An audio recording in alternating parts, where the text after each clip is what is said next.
Good afternoon. I'm Reverend Barbara Schreiner Trudell, affectionately called Rev B. Welcome to Joy with Rev B on the New Thought Media Network. Joy is my acronym for just one you. And I believe the path to joy comes from accepting our true, authentic self and living from that place. So, what I'd like to do to begin today is to start with the land acknowledgement. And so I acknowledge that the land I'm meeting on is the traditional territory of many nations, including the Mississaugas of the Credit, the Anishinaabe, the Chippewa, the Haudenosaunee, and the Wendat peoples, and is now home to many diverse First Nations, Inuit, and Métis peoples. I also acknowledge that Toronto is covered by Treaty 13 with the Mississaugas of the Credit and the Williams Treaty signed with multiple Mississaugas and Chippewa bands. I'm grateful to be able to live and work and play here. So I seek to always uncover the truth and to ensure that Indigenous ways of knowing, being, and doing continue. So today I honor all people, all Indigenous and Métis people across Turtle Island, for I know that we are one. So the Joy Show reflects the power of living authentically. And at CSL on the Lake, we teach the power of our thinking to create a beautiful life. So when we live authentically, we experience the grace of God, and joy is the result. So my belief is that there's one power in the universe. Call it God or spirit, call it power, universe. The name, frankly, is irrelevant because from a human perspective, we can't even begin to comprehend the infinite. However, we can have faith in it, live from it, and begin to experience grace and goodness as a result of our joy and our willingness to live in a place of authenticity and a place of peace. So I am super, super excited today. My beloved sister, Aina-Nia Ayo'dele, is a leadership coach, ancient wisdom teacher, spiritual liberation activist, and has been supporting individuals to live their highest vision and experience their life desired and deserved with peace, purpose, and power. So that's the mission that she has. And she has, for over a decade now, been running the Sacred Women International, which is a life transformational process. She also created professional development programs like Activating Your Vision, the Healing Arts for Personal and Organizational Wellness, and Caring for Self. Oh my goodness, we could go on for days here, my beloved sister. I gotta say one more thing, and that is about your last name, Ayo'dele, which means joy has come home. Oh my gosh, that's beautiful. How are you, my dear? I am so awesome. Better here to see you. I love the hair. Mine's purple, yours is blonde. We match. We're I, both dressed in green. I know. And we got some purple going on. So it's green and purple. Oh, I love it. Oh, it's so fun. It's so fun. Tell me about the work that you're doing because it is transformative. You have been doing big things. I only read part of your bio. Like there's a bunch here. So Well, tell us. I saw when I get that question, I often ask, I'll say, what do I answer? My sister, Reverend Barbara, I'm really on this planet to share love, to support where I can in raising consciousness. But in general, so the sacred leadership training process, which is my baby, my Yes. heart, that we've been running for 13 years now. We're going Wow. into we just finalized our group for this year, Powerful Women. And Yes. we do a small group, as you probably know, of women. And we take them through 10 months of deep self-exploration, grounded in spirituality and ancient spirituality, with a base for most of it, African spirituality, but of course, practices right across the globe. Right. And women rise out of that process into the allness of who they are. Really, we say transformation, but really what we're talking about is they transform into themselves and why they came to this planet, right? So that's Yes. my baby, and I do many, many other things, as you know. So I do, mostly equity coaching for executives. So a lot of leadership coaching. Most of my work, if not all, is around leadership development. Beautiful. Well, I love that. And I was noticing in here that you were named one of the 100 most accomplished Black Canadian women. Hello. Hello. I'm here with a goddess for sure. We only mirror each other, my love. Oh, that's beautiful. That's an incredible accomplishment. And also, in 2008, you were nominated as one of Toronto's most inspiring women. Mhm. I know this to be true. The time I've spent with you, it's been phenomenal. So tell me more about the equity work that you're doing, because that's such a big thing right now, to begin to shift how we look at each other and treat each other and how we show up, whether in business or whatever we're doing, right? The equity work that I do, I base as I do with all things. It's based in spirit. It's Yes. based in spirit. So I start all of my work off with an understanding of who we are on this planet at this time. Where Yeah. did we come from? Why are we here? What is our purpose? Are we living our purpose? Those key questions being asked in a ceremonial way. Everything that I do, while much of it is around African liberation, but we can't talk about African liberation without talking about the land that we're on. Yes. So I do a lot of, I start often with marrying where we are on this land. We're in Canada, certainly, on Mhm. Turtle Island, certainly, the land of Indigenous people, and making sure that there is a respect and honoring and relationship building with Yeah. the people who own this land. And of course, then we base it on who are we as humans. Because if we don't get that, if we don't get that Mm. into our embed that into our soul, all of this equity work we talk about, I don't even touch the diversity piece, to be very honest, and Yeah. all of this inclusion stuff. Which what does that mean? Yeah. Because if we don't know ourselves Yeah. and therefore be able to see and know each other, then we can't welcome anybody. When we talk about inclusion, we have to talk about welcoming and belonging, Yes. right? Yes. And so it's a different, probably another way of looking at this whole idea of equity, but that's where I come from. And I work primarily with those who are making decisions, so institutional Beautiful. leaders.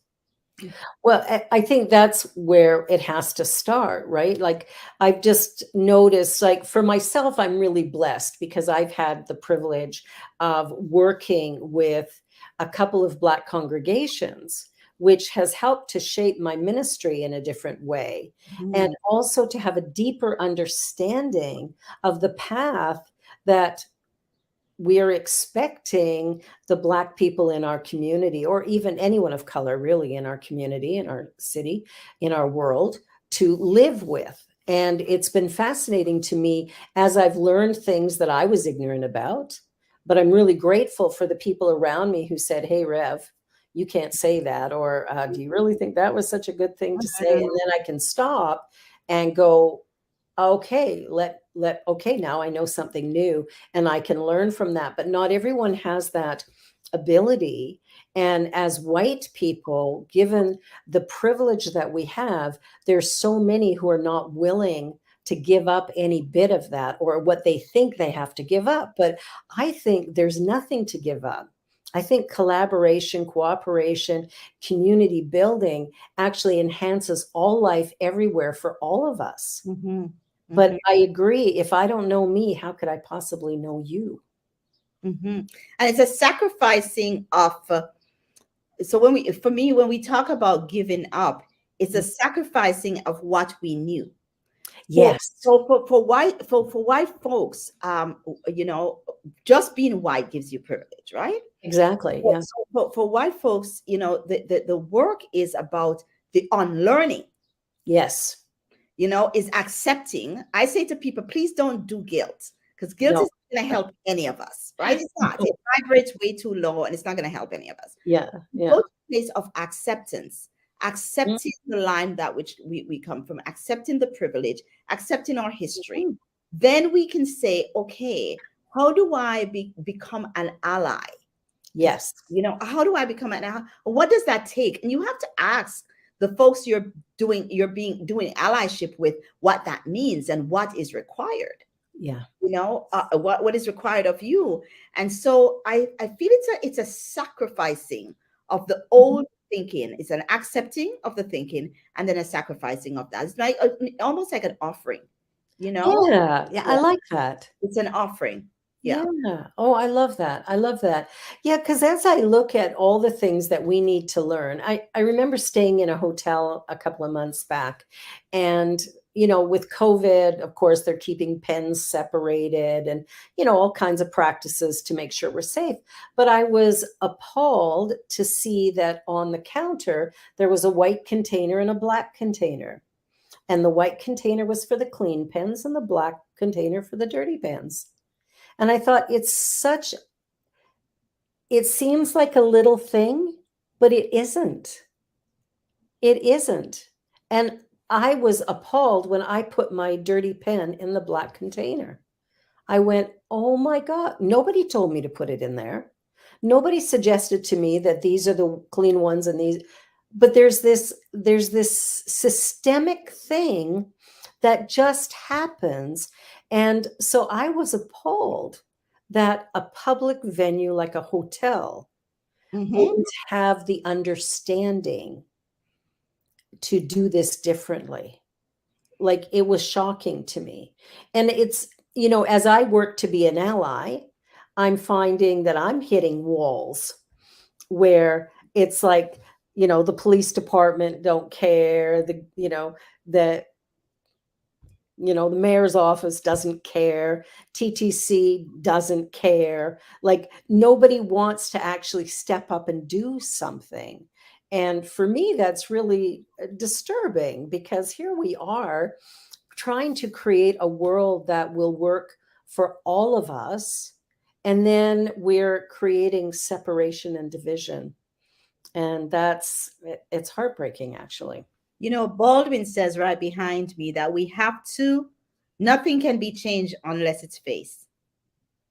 We have to face it. We have to face, Yes. that's why I talk about that acceptance, Yeah. because we have to face the truth. So when you say this authority, so-called authority, and that they Mhm. won't do anything, Yeah. um, they don't want to face it. That's So right. there's a lot of there's a lot of window dressing that Yeah. happens. And There there's a lot is. of nice ways that it's talked about. Yeah. EDI is the hot thing. You right, and you really it's so sexy. And Yeah. but what does that mean? How do you operationalize that in your organization, in your Yeah. institution, in your family, in your community, at your dinner table? Yes. Yes. Right? And when you talk about the pen, you're talking about embeddedness, right? Yes. Things that are embedded, and all of us, I say, the racism, the anti-racism, the anti-indigenous racism, it didn't just affect those who are Black, indigenous, of color. It It affects affects all all of of us. us. We're all in that thought. Yes, we are.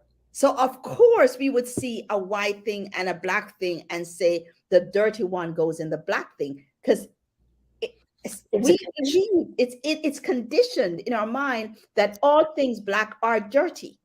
Yeah. So Like, the unlearning is real. the underlearning is, I'm grateful that I've been around so many people who are willing to tell me, when I've done something wrong, or when I've stepped over a boundary, or, shared with me their journey, so I can begin to see how I can be an ally. But I have to look at my own racism. I have to be willing to accept I'm born in a white city to white parents, lived in a white neighborhood. I never knew a Black person till I was 20. Right. So it's like, where was my racism? Well, it wasn't obvious to Blacks or Asian.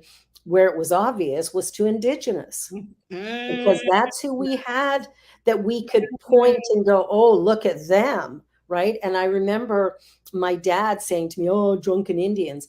And, I didn't know. I'm a little kid, right? And I Mm-hmm. didn't even realize until I was in Northern Ontario, driving through one of the reserves, stopping for gas and to use the washroom and stuff, that I had that in me. That Mm-hmm. automatic, like, oh, this place will be filthy and this guy's likely drunk. That was my conditioning. And Yeah. as soon as that thought came to mind, I could have wept. I was so disturbed because this was just a few years ago. Yeah. And Yeah. I'm like, wait a minute, I'm a minister. I'm teaching love and respect and kindness. And that's the thought that goes through my head. Mm-hmm.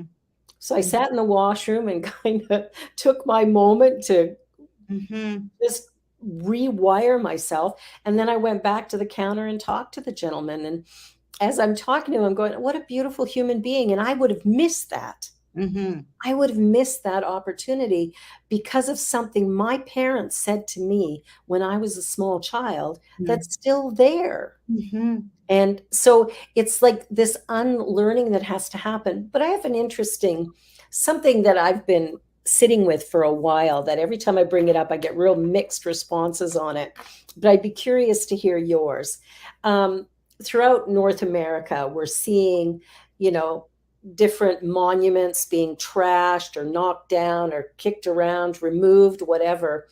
And I disagree with that because Okay. I don't think taking our history and pretending it isn't there or wasn't there is the answer. What I would like to see is, in front of one of these statues, let's put the people who were harmed. Let us create an incredible statue or monument that honors uh, the indigenous people. Like if you take a look at, I was in Nova Scotia, right?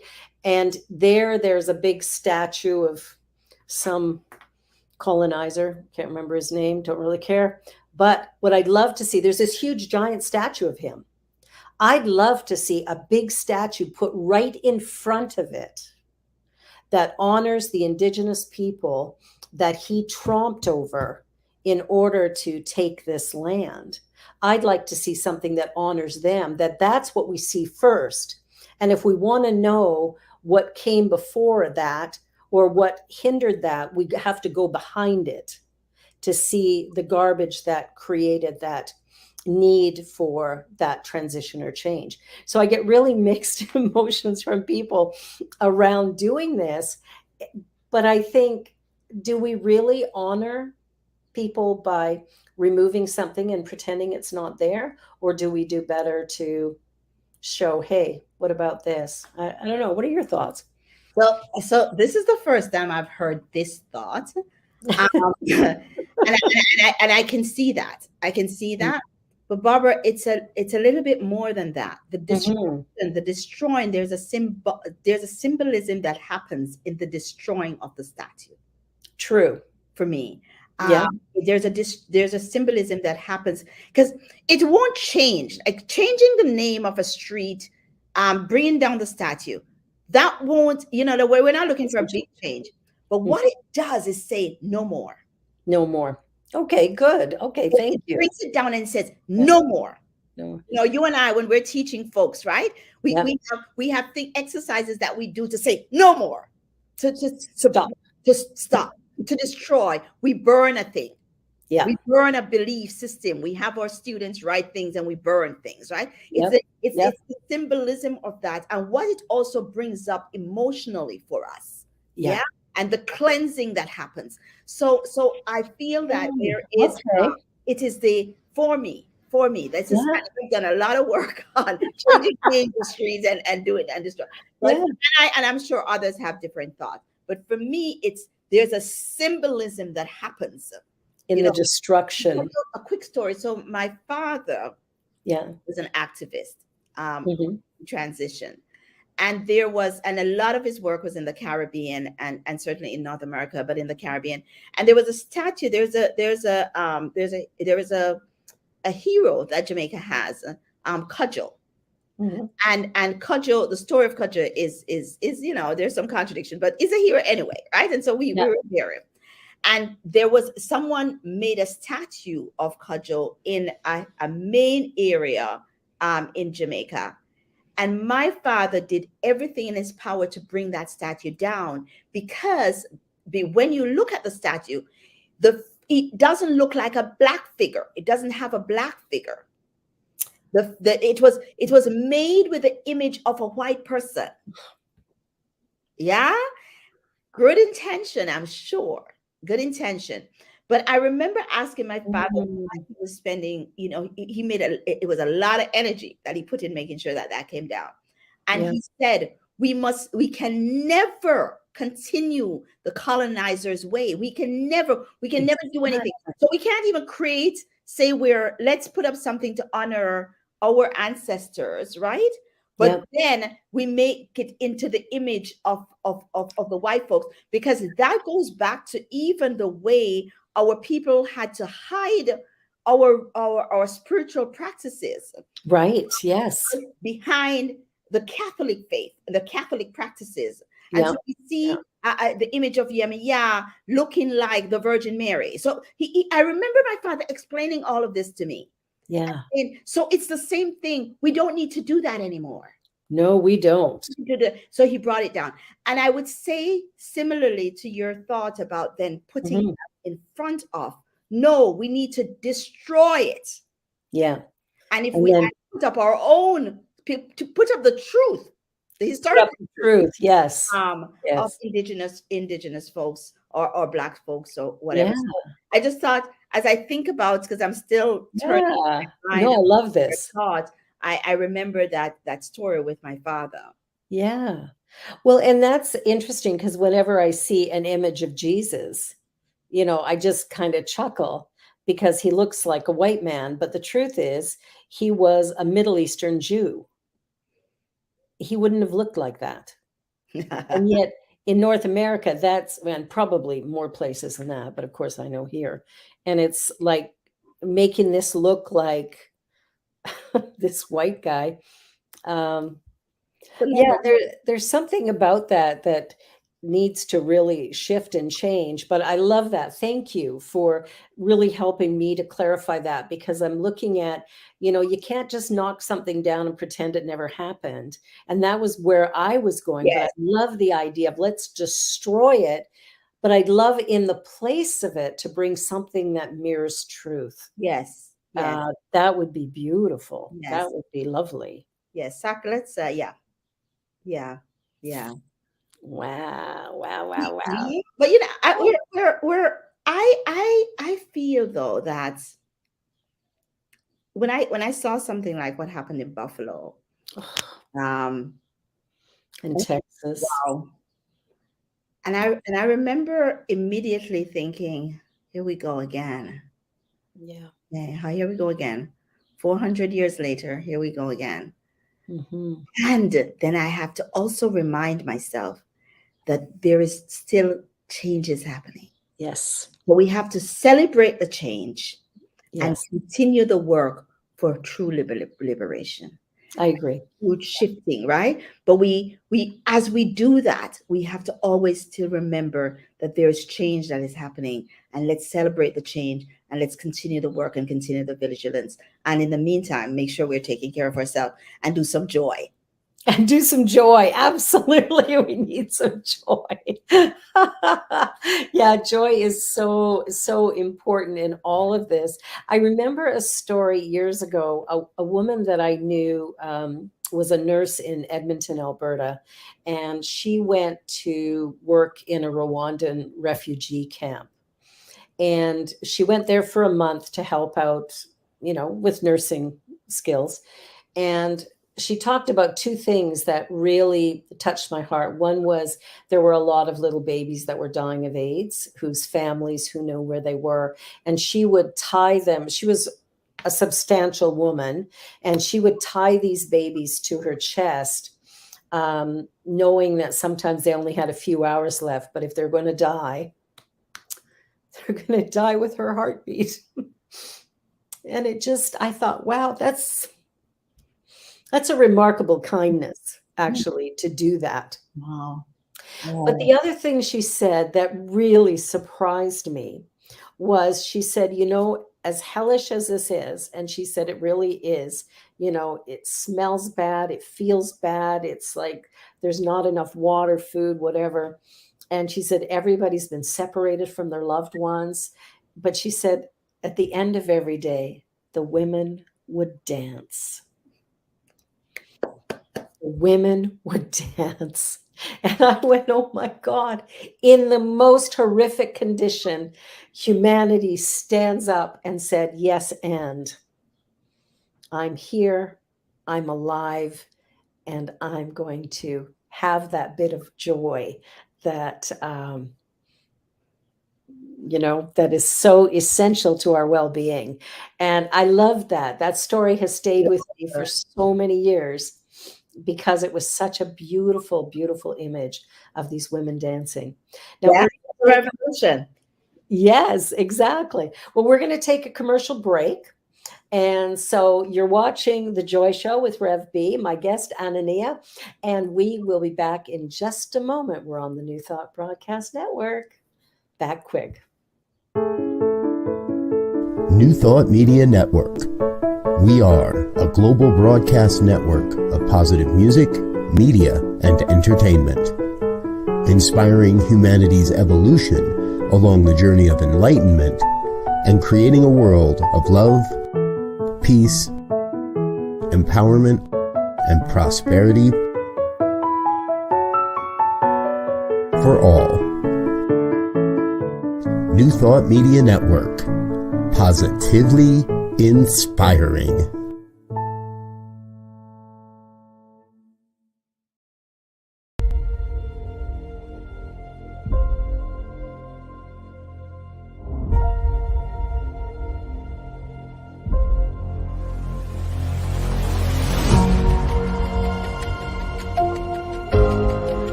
Well, welcome back. I'm here with my dear sister, Aina-Nia, and we have been talking about all kinds of things to do with equity and race relations and a world that's ready for major transformations. So, I know you're ready for it, it's a beautiful thing to be able to share honestly about the things that can divide us and to have conversations that actually tend to bring us together more than separate. I think it's that, pretending or hiding or making excuses that causes a bigger separation. We sort of dismiss our oneness or our own unique nature, right? Because each one of us is created unique and special. So we just have to find our own specialness, and then I think we can love others so much easier. that is, I don't know if you remember. I'm sure you do remember that song, that Ricky Byers song that said, "I love myself so much that I can love you so much." I love myself so much that I could love you so much, that you could love you so much, you could start loving me. Love that song. I love that song. It's such a great message. That's the essence. That's the essence. That's it. That's all we need to figure out. Who That's am I? And then I can love you, right? If I'm okay with me, I'll be okay with you. I'm not going to be projecting, right? yeah, yeah. So that's fabulous. So what's coming up for you? What new things have you got going on, or what's next in your world? Wow. So as you know, I have I am complete with the work that I was doing at City of Toronto. Got Mhm. went in, did some stuff and Yeah, created structure, disrupted some things. yes, perfect. And now and now moving back into the public work, the care of a larger group. And so I've put my sacred leaders training. I actually created a mini version, a condensed version, and I've put it online so folks who either can't get into the SLT plus program, which is a 10-month program, or unable for any whatever reason, or is somewhere far, that they can go on and take that program. So it's online, it's self-directed, they get to talk to me twice throughout whatever period they're doing, and then they become part of the Sacred Women's community, because we meet once a month anyway, and they get to meet with other leaders. And these are for women, of course, women only, women identified, people only. And so they get to be part of the community. And so we continue to just build the community. And we're getting, it's interesting because we're getting a lot of women from the East, from Africa and from India, who want to be part of the community. And so this gives us a way to be able to serve them as well. We have been serving folks in Ghana for a while, and Jamaica and different parts, but now we get to serve a larger group of people through this portal. Wow. And so that's a big thing. I love that. How do people access that information? Like Online on our website, on Aina-Nia.com website, under courses, they will see the SLT self-directed as well as the SLT plus, which we're complete for this season. And then all the work that that I continue to do with institutions and individuals who want to look at a different way of leadership. And folks know, once you come into my space, into my world, I am going to go to spirituality. That's the base of all that I am, because I feel that if we can connect with our spirits, and if we know that's it, everything for me, my sister, starts there. And then everything is up from there. If you want to change politics, understand spirituality. We must be able to align both the sacred world and the spiritual world. I So agree. things happen quicker. So, and I'm doing a retreat in Jamaica in August for leaders. We'll do another one. I'm just mentioning it because we're going to do another one, because that one is filled. And this was a spirit that asked me to bring a small group of women who have gone through this last 3 years of serving in this way together, so that they can have some renewal and rejuvenation and so on. I believe that we're full, but certainly folks can go, and we will be doing a lot more of those retreats, and bringing folks together so that we can heal and have joy together. Honestly, it's about joy. Everything starts. You don't know how I love the name of this show. I love it so much.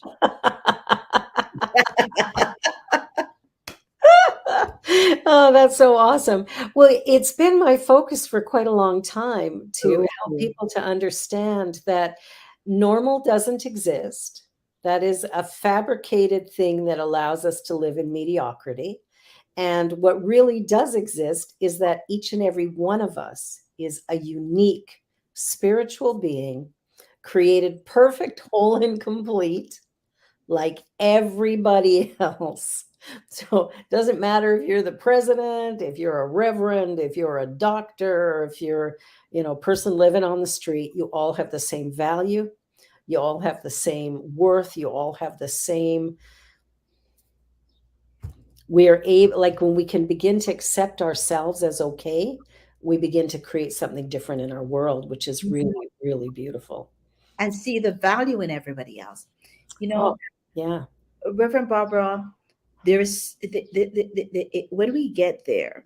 So when I think about, I travel a lot. So I'm, traveling in the Caribbean, and we see someone on the street, um, or a panhandler, or Mhm. whatever the situation is, Yeah. to see that person as valuable.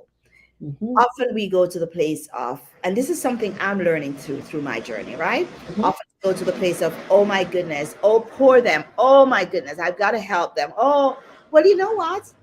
This is their journey. This is Exactly. their journey, and they probably Mhm. have a thing or two to teach me. I was Guaranteed. when I was in the last time I was in Jamaica, we were in one of the rural parishes, and I saw this man, beautiful man, and he was climbing the coconut tree, and I realized he was stealing the coconuts. It was clear, right? He was stealing the coconuts, not his land, it's not his place. He was taking the coconut. And Yeah. so I said hi to him, and I said, so what are those coconuts going for? Because I know he was about to sell them, right? Yeah. And so he said, so he said to me, well, I know you might think I'm stealing the coconut, but the earth belongs to all of us. And therefore, this coconut belongs to me too. And he gave me this whole spiel. Then he sat with me. So we sat together and we had this amazing conversation. Yeah. And he was living on the streets. And he said he chose to live on the streets Yeah. because where he was, he didn't feel safe. Right. Right. Yeah. And so we had this whole conversation about safety. And Yeah. in that, we talked for about a half an hour as he opened up a coconut and fed me. Nice. And of course, I gifted him. But we had an amazing conversation, me and that young man. Learned about his children, learned about his journey, and learned about what he has learned. Yeah. And in that moment, I remembered something I'd read a long time ago about putting our eyes on folks always in that divinity. Namaste. Namaste. Ubuntu. I am because of you. To Yes. see the divinity of all people. And so for me, and again, I'm on the journey, right? Yeah. Yeah. Remove myself from this place of, oh my goodness, oh, and the victim, and oh, and so, to this is their journey. Mhm. What do I have to learn? Yes. You know? Yes. I And love that. that's the walk, I think, I agree. That's the walk. That's part of the walk anyway. And Yeah. and one that I'm on for sure. Well, I know for myself as well. I remember years ago when I would, see people on the street, and there was that, oh, poor them. And I, got out of that mode of sympathy, realizing it's not helpful. It's me looking at somebody as broken. And that's, I mean, that's in my mind, that's one of the most hateful things I could do, is to view another human being as broken and flawed. Yeah. So it's seeing that divinity. And I think, when we look back over life itself and the things that we've done, everything in the world is done by people just like me and just like you, right? Like, Mhm. that's the truth. And so when I can sit back and, instead of judging, which sometimes is difficult, Yeah. Very. you look at what happened in Buffalo, you look at what happened in Texas, you look at what's going on in Ukraine. And yeah, we can point fingers and we can put labels and we can decide, but we actually don't know anything. And That is so true. true, right? We That don't. is so true. Yeah. I mean, I can't know what's in your head, right? Why you decide to do one thing rather than another, unless I sit down and have a really good conversation with you. There's no way I'm going to know. I'm guessing. And one of the things I found a while ago, I don't know if you've heard of this, is the human library. Do you know the human library? Why is that familiar to me? I found out about it online. I was just That's opening up my email one day and it showed up. The human library is when two people sit across from one another, and one person tells their story without interruption. They just tell their story, and the other person receives it. And it's kind of like if you were in the library reading a book, the author wouldn't be chatting with you. The character in the book wouldn't be going, yeah, but it's like you read it and that's it, right? Here's the information. So I've had the ability to have some of these things happen in groups that I've been in. Oh man, it is so cool. It's the best thing on earth. You find out things about people you had no idea about. It's so rich. In And our it's tradition, we call it the ash ceremony. the ash ceremony. Yeah, we do the ash ceremony. So that's exactly it, right? It's the Oh, I love story without interruption, Yeah. right? And there's a whole ritual about it. I'm simplifying it, but there's a whole ritual about that. I want to do that with you. Yeah, let's do that. Let's do that. When we get together, I want to do that. We're having lunch soon. Let's We have lunch are. and let's do that. Let's eat first and then Let's do it. Oh, I love that. I love that because I've found with the people that I've just been listening to their stories, I'm in awe of the people who I'm surrounded by that I had no idea. Right? One of my friends is from South Africa and talked about her journey of discovering and learning science of mind. Now she's a woman close to my age. When she was in her like 20s in South Africa, she was learning science of mind. And Og Mandino came in as one of the presenters at one point in time. I don't know if you've read Og Mandino's work, but it's one of my favorite authors ever. Yeah. And she met him when she was like 20 or whatever. And I'm like, oh, that's amazing. Like, I wish I'd met him when I was 20. yeah. Are you this book? I know. Like his books are phenomenal. And another woman that was also in that group where we had this, she talked about hitchhiking. This is a white woman who's now in her 70s. But at the time, when she was like in her late teens and early 20s, she hitchhiked across Africa. Backpack and a thumb. Wow. And I'm like, wow, are you ever an interesting person? Wow. Like you hear stories because we look sometimes at people who are older and we go, oh, well, glad I'm not them. Or, like we got these weird things. I don't want to be that old, or I don't want to be infirm, or whatever the case may be. But if we take a moment to sit and listen to the stories, all of a sudden we realize that, man, I want to have more conversations, especially with people my age and older, because a life has been lived. Yeah. And then it helps us to be present. Yes, it does. To just be present to that moment and having that conversation, just Mm-hmm. nothing else going on, because there's so much going on. Nothing else going on. Yeah. That just being present, just me and you right now having this conversation. Yeah, I know, it's beautiful. And but well, it's such a joy to sit back and just sort of take things to a deeper level, right? Like I don't have to know everything. In fact, the odds of me knowing everything are pretty slim. But what I know I'm willing to share, but what I want to do is learn from others, right? To discover what they know and how they feel about things.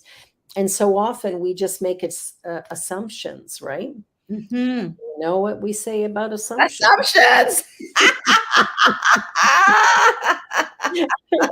But it's true, right? Like it's time to reevaluate how we do life.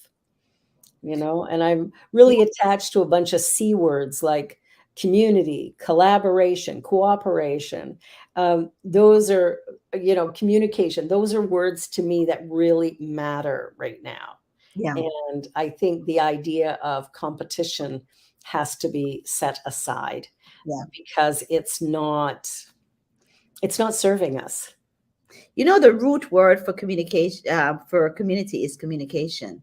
Yeah. Right. So we just have to start it. I was just listening to you and thinking, yeah, when I do, as I said earlier, my equity work starts there. It's about getting to know each other Yes. and Yeah. really being able to share, where did I come, where are my people from? Tell me some stories about you. Tell me some stories about Mhm. your people. Because the truth of the matter is, there probably is not that much difference between me and you. Guaranteed. Guaranteed. There's not that much difference between you and Yeah. me, even in the lack of privilege or privilege. Yeah. Yeah. There probably are some things that we can see that we have in common. Guaranteed. Yeah, guaranteed. And some, I think too, that as we learn each other's stories, we can begin to have compassion Mhm, for each other, mhm. knowing that, yeah, I've had this hard experience, but this person's had this hard experience. And yeah, those experiences are different, but the trauma on the individual, on our psyche, is the same. It's like, trauma is trauma. And what traumatizes me might be different than what traumatizes you, but the trauma's there. And how do I heal that? And that's about really, I think, coming to terms with who I am. Mm. And I just did I just did a TikTok. I decided TikTok's the thing to do. Oh, really? I haven't gotten there yet. You're so much braver than me. It's so funny. I just started. Anyway, I put one up yesterday and it was like, I don't care what they told you. I'm telling you, you are unique and special. Oh, Don't forget it. oh, I love it. Is that what the TikTok is? Just Mhm. bite-sized messages? Oh Just my little goodness. tiny, I like love you can it. take clips out of stuff you've already created, or just I love yesterday. it. Yeah, I I just love it. created that one. I've got a few up, but that's the one I did yesterday that I love it, it. yeah, And it's, that's so much fun. I just wanna do things that's fun. You yeah, and TikTok is all about that, I right? love it. So do you do a face thing? Is that what happens? You do a face thing and okay. Yeah, yeah, it's like, you can get on there and go, "Hey, just gonna go have lunch now." I mean, that's probably what a lot of them are. But they have a whole set of spiritual ones and different speakers from around the world who've just taken clips, because I think it's a maximum of 5 minutes on any of these. Most of the ones I've put up are a minute or less, right? Ah, They're quick. They're quick, now quick, quick. you're gonna get me looking at this. My children are gonna be so happy. Both my son and my daughter are my communication and marketing people. I'm a Oh, really bad client for them because they want me to do all these things, and I keep saying, no, no. But I have ventured into some stuff. So if I ever tell them I'm yeah. gonna do TikTok, they would be on top of the world. Well, take a look at mine is CSL on the lake, right? It's Okay, not, yeah, okay. CSL on the lake. I'll Um, try that now. take a look. I only have 4 or 5 up now. I just started this week. I love But, it. I love it. yeah, and it's what I realized is I've created all sorts of content, and all I have to do is, like, even from this show, I can take one little piece out of it and post that, and, it takes me a couple of minutes to edit it in iMovie, that's all. Oh, I love it. Yeah, We need more of that though. yeah, We need when there is yes. so much chaos. And I think we're Mhm. in a time of eruption, which is not a bad thing. But there's Yeah, so much of that happening that we've got to fill our souls with, you're important. Yeah. absolutely. Yeah. Yeah, having somebody say to you, "You know what? Just the way you are, with every mistake you've ever made, Hmm? you are perfect, whole, and complete. Just the way you are. I choose to love you just the way you are." Do you remember the first time that somebody said that to you? Because I remember. Yeah. I remember being in grade 10 and having excruciatingly low self-esteem. And my teacher, my social studies teacher, Carolyn Baxter, she saw me and Hmm. she believed in me. Hmm. And it was so strange because I didn't see myself that way. I didn't see myself as valuable or worthwhile or anything. And later on, years later, because she was quite young, she she was teaching at a really young age, but she became a good friend of mine years later and died actually just before Pierre and I got married. But she was a life changer for me Yeah. and for many teenagers. Actually, she taught high school for years and Mhm. speaking gigs and stuff like that. But she was the first person who actually saw me. And Mhm. even with all my bad habits and mouthiness and whatever else I was doing as a teenager, she saw through all of that and just chose to accept me as I was. Mhm. And that had never happened before. It's How life about you? changing. It's Yeah. life changing. You know, as a teenager, I had a kind of a rough teenage. Teenage years were pretty rough because I had an abusive stepfather. And Mhm. I remember I had a bit of a, my mother, it's so funny. I was reminding my mother of this the other day, and she doesn't remember. I said, "You remember when you took me to see that psychotherapist?" And she's like, "No, I did. Why would I take you to see a psychotherapist?" And I thought, "Oh my God, everything is gone from her mind. That's fine, Mom. Don't, I'm not even going to remind you. It's okay." I Yeah. remember him saying to me, and I was about 14, 15. He said to me, "You're a child of the universe. Mhm. And you are as important as that star." I'll never forget that. And I kept thinking, "Oh my God, the star. I'm as Wow. important as the star." And I kept that in my psyche. And it probably took me through the rest of my teenage years. Yeah. Kept that in my psyche. So I used to think, "Oh my God, that means I'm beyond the limit. I'm beyond the skies." Oh, I made this stuff up, right? It's It's beautiful. true, by the way, It right? Which is is, it true. is true. We should probably do a TikTok on that. Right? And he said, and I kept that Yeah. in my soul. And the next time I got that message was when I got into, spirituality and Yeah. science of Yeah. mind. And, that's the basic teachings, right? It it really That's is. the Yeah. basic teachings. Like you're just beyond, you're just powerful and you're complete. And I don't care what you look like. And I don't care what you've been through. And you're just awesome. And you're just awesome. All So of that is just distracting noise. all that is just distracted noise, Oh, illusion. So oh, I love that. I love that. Every now and again, I think of Queen Latifah and the fact that as a teenager, she chose her to change her name to Queen. And I thought, whoa, way to right? go, girl. And, she's such a remarkable individual. I really, really love her work. And a friend of mine, one of my students actually, is a police officer in Brampton. And when she was here, she's been here a couple of times for TIFF, and he has served as her bodyguard.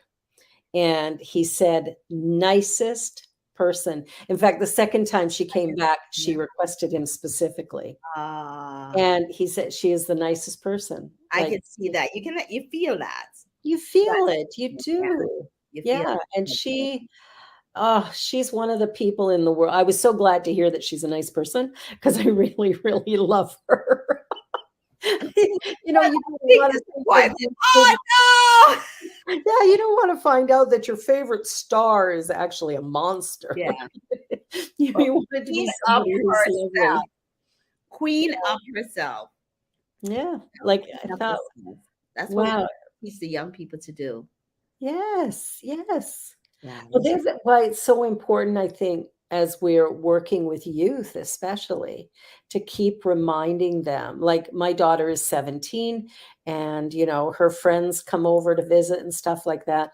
And I want to remind all of them. One of them came over a couple weeks ago. They had been out, and I don't know where this kid got liquor from, but anyway, they did. And so Genevieve calls me up and goes, "Mom, you got to come and get us because so and so has had too much to drink and they're vomiting." And I said, "Oh, great." So they arrive at the house. Now, this child does not know me yet, right? This was our first meeting. And so they come into the house and I give them a great big hug. And I said, "So you're feeling a little rough?" It's like, yeah, yeah. Are you going to do it again? No. I said, "Yeah, right." I was a teenager once. I didn't do Oh this my one goodness. time. I did it a few times. So I gave them a great big hug and I said, "You have a good sleep, have lots of water. Do you want an aspirin?" You know, Grace and love. Oh my God. praise Grace, and love. That's all we need. grace and love. Grace and Praise. love. Yeah, Grace and love. Grace that's and it. love. I had a similar little thing, not the alcohol, but something else with a young person the other day. I said to my son, I said, because it was one of our younger family members, and my son was, Mr. Big Guy now, right? And I Yeah. said, remember, we can't throw anybody out, Yes. Can't Thank throw you. anybody out. We can't throw anybody out. Oh, this has been such a joy. I can't believe this hour's up already. This has been an hour. It has been. I am so grateful to you, Aina-Nia, and I am just so delighted that you were here today. I'm really looking forward to our lunch. So much so. That's going to be fantastic. Thank you for being here today. And I love you. God bless you. And I will see you very, very soon. Namaste, my dear sister. Namaste.